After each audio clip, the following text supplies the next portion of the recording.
Assalamualaikum warahmatullahi wabarakatuh. Perkenalkan, nama saya Ahmad Ferdian, NIM A7101-675 dari Program Studi Pendidikan Teknik Informatika Universitas Muhammadiyah Surakarta. Jadi di sini saya akan menjelaskan bagaimana cara merakit komputer dengan benar atau bagaimana cara merakit komputer menurut versi saya. Hal pertama yang pastinya kita harus lakukan yaitu menyiapkan semua hardware yang ingin kita rakit. Salah satunya yaitu prosesor yang pertama,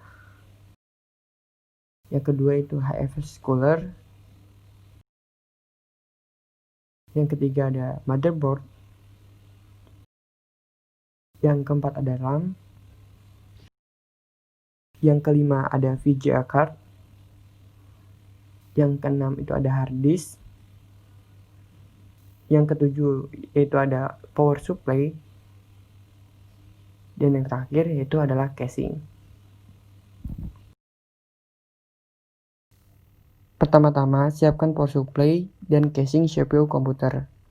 Lalu, sesuaikan tempat penghubung arus dan kipas dengan tempat yang telah ada pada casing.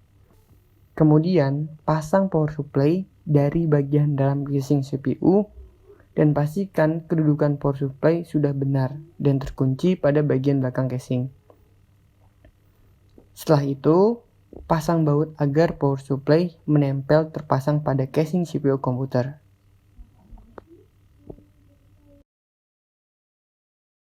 Selanjutnya, kita persiapkan motherboard atau mainboard untuk memasang prosesor.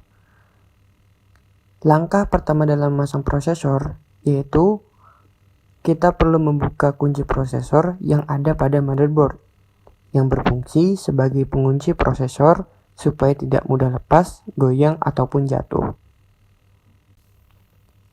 Untuk memasang prosesor pada soket tersebut, kita memerlukan kehati-hatian supaya gerigi pin pada prosesor tidak rusak.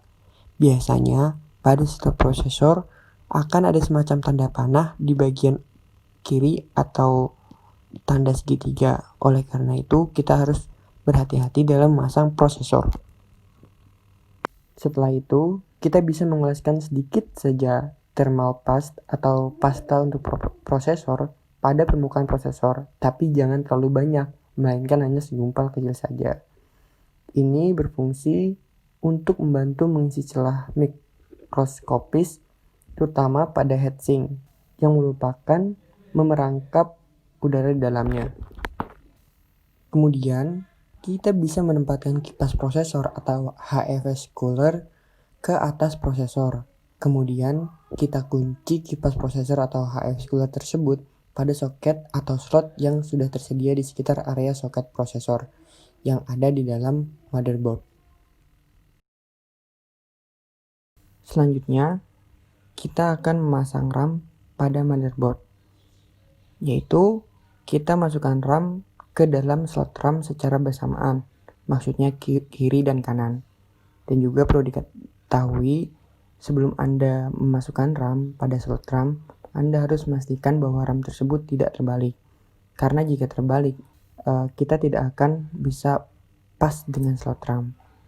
Ketika kita yakin RAM sudah terpasang dengan benar, maka tekan dengan kuat dan merata di bagian atas RAM pada kedua ujungnya sampai berbunyi klik pada tempatnya. Nanti bagian sayap pada slot akan menjepit dan menahan RAM dengan aman. Klik pada sayap bagian atas dan bawah untuk memastikan RAM sudah terkunci. Selanjutnya, kita pasang hard disk di tempat yang sudah disediakan di tempat casing. Bau juga bagian dari sisi hard disk agar hard disk tidak mudah goyang dan juga kuat terhadap goncangan. Setelah itu, kita masukkan kabel power dari power supply dan juga masukkan kabel SATA yang sudah kita pasang di motherboard sebelumnya.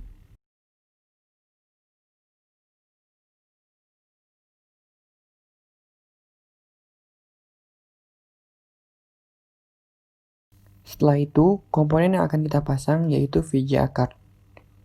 Jadi, tancapkan VGA card ke slot motherboard. Pastikan semua pin VGA card tertancap kuat ke slot motherboard. Jika VGA card sudah tertancap dengan benar, sekarang pasang baut atau pengunci agar VGA card tetap tertancap kuat atau tidak akan bergeser ketika kabel VGA disambungkan dari port VGA ke monitor. Oh iya, satu lagi. Sebelum kita menutup casing, pastikan semua kabel ataupun komponen lainnya yang di dalam motherboard terpasang dengan benar, karena ini akan benar-benar membantu kita bila suatu saat nanti ada kerusakan atau kita ingin membersihkan PC kita yang kotor. Kabel yang rapi juga akan memudahkan kita membongkar pasang PC kita. Gunakan karet gelang atau kabel T untuk mengikat bagian-bagian kabel yang mungkin merasa mengganggu. Nah, di sini saya akan menjelaskan sedikit tentang macam-macam port peripheral dari input dan output. Yang pertama itu ada port paralel, yaitu port yang mempunyai kemampuan transfer data dengan kecepatan standar.